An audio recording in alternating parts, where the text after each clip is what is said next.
Hi guys, and welcome back to my channel. Today we are doing a root smudge and a lowlights on my mannequin that I use to style and practice bridal styles with.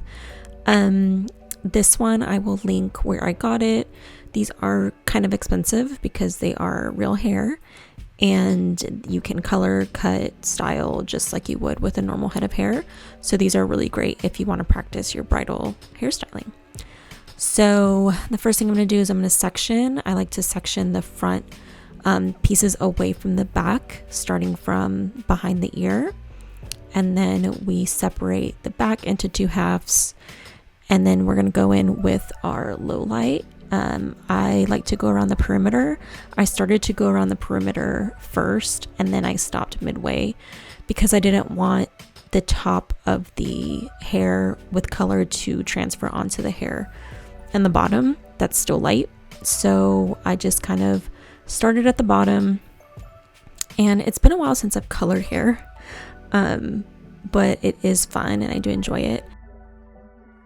I quickly realized that I should have started at the top for this application because your hand does get tired if you're holding the hair up. But essentially you're just going to go in through the section and take like half-inch sections, a quarter to a half-inch sections to add the root smudge. And then the formula that I used is Joico. It's their demi color, and I did 1:1 ratio for color and developer, and it's the 6 NWB. I didn't mean to grab a 6. I think I wanted to do a little bit lighter, like a 7. But when I was at the store, that's just what I grabbed, and I just said, whatever, I'll just use it. It ended up turning out really pretty. I think the root ended up a little bit darker than I wanted, but it got the job done, and I really just wanted a dimensional look so that when I do hairstyles, it looks a little bit more realistic, and the details show a little bit more because there's a lot more dimension in the hair than just an all over yellowy blonde color, which it's hard to tell in this video, but towards the beginning you could see that her hair was a lot more yellowy, like gold, and I wanted to tone it down as well as add highlights to it to make it just look a little bit more natural for when I do post pictures and videos. You'll see here on the other side, I started with the perimeter as well, and then I started at the top.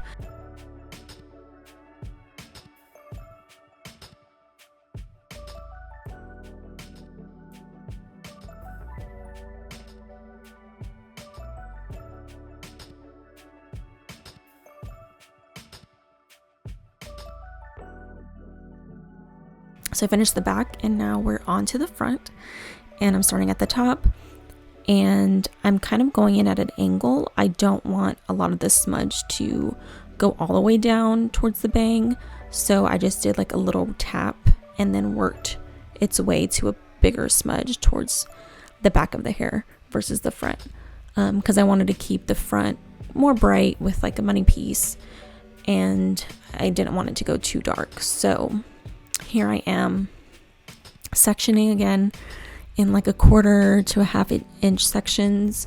With color, you can take a little bit bigger sections because it's just you're just piling it on there, and it doesn't need to lift through anything. It's just depositing.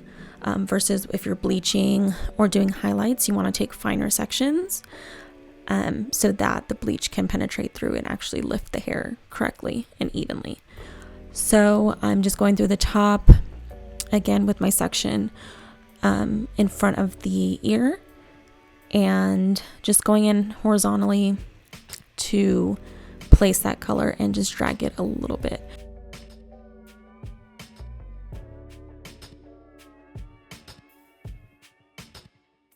You can drag down the color a little bit more if you want it to be a little bit more rooty or just to get a little bit more dimension, but since I'm going in with highlights, since I'm going in with lowlights anyways, I didn't want to drag it all the way down because I don't want her to be like brunette.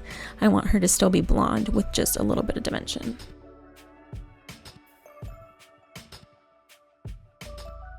And make sure that When you're doing this, you're wiping away so it doesn't get on her face. If you were to do this on a client, you can use a barrier cream. They sell these at beauty supply stores. It's kind of like a gel-like product. Or you can use Vaseline, so that way the color doesn't transfer onto their skin, or just wipe it as you go, so that way it doesn't stain their skin when they're done. And if you do stain it, there are color removers. Next thing we're doing is we're going to add in the lowlights. And the good thing about the lowlights is you don't need to add a lot of them to make an impact. So I think I'm just using like 3 foils in the back on each side, so 6 foils total in the back for lowlights.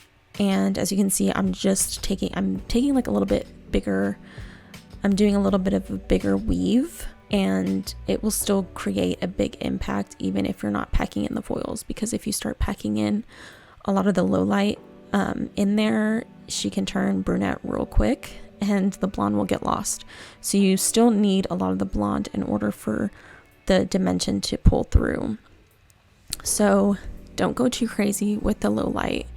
Literally just pick out a section in the bottom, in the middle, and then at the top. That will give you the dimension that you need, as you can see towards the end of the video.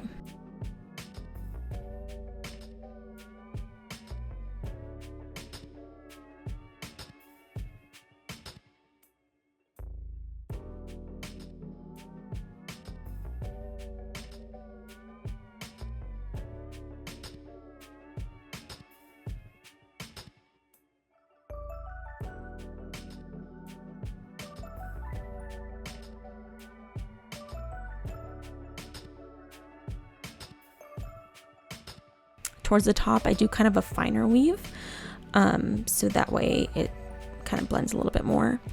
But these will look a little bit more chunky, but they will still blend really nicely towards the end. And then I ran out of color, so this is like the next day or the 2 days later.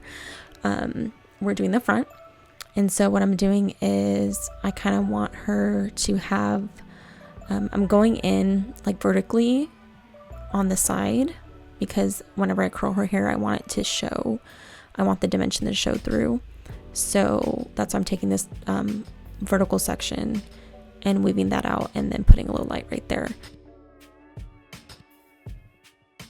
And then we're going to go in at a diagonal, working our way to the top. And again, I'm only using like 3 foils, I think, total on each side. So be careful about your placement. Really lay the hair down and look at where you're going to add the dark and the light, because you don't want 2 light pieces next to each other or 2 dark pieces next to each other, because then it's going to create like a chunk of color that may not look as nice. So as you're taking sections, just be mindful of where the hair is going to fall so that you can accurately section out and weave out the hair that you need to low light.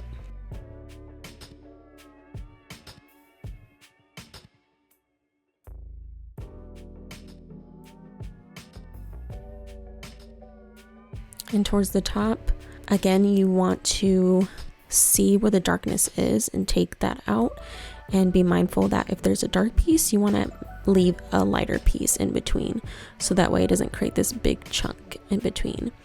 And I also wanted to leave a little bit more brightness in the front, so I'm not gonna do a whole bunch of low lights towards the front of the face, like the face frame. It's mainly just gonna be like towards the top and in the middle.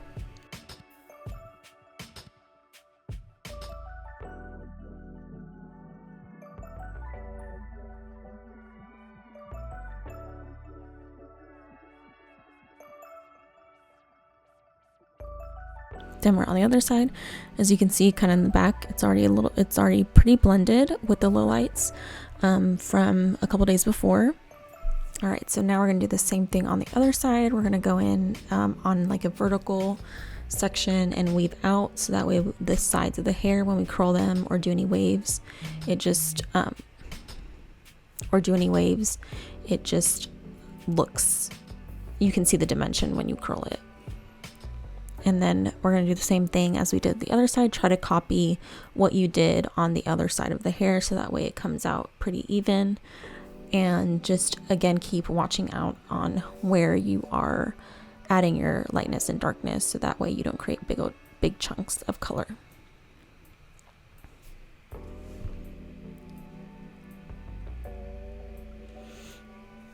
I also toned her hair with a 9GV by Colora, by Oligo, and that's what I use to tone the blonde, so that's not so golden.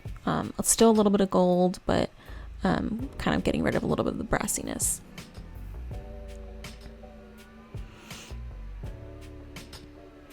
And here is the final hair. As you can see those pops of dimension through the hair, and the hair is a lot more like a neutral blonde, not so golden, but still really pretty, and the blend is just so beautiful. I really do like how this turned out.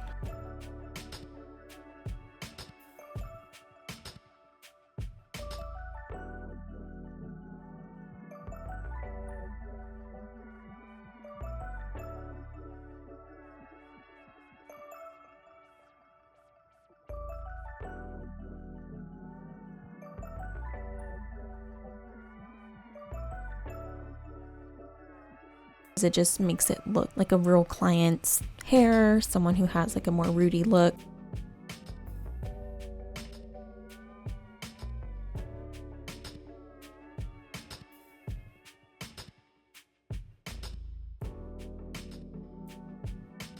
But overall, I'm happy with how it turned out, and it's gonna look really pretty for bridal styling. So I hope you enjoyed the video. Thank you for watching.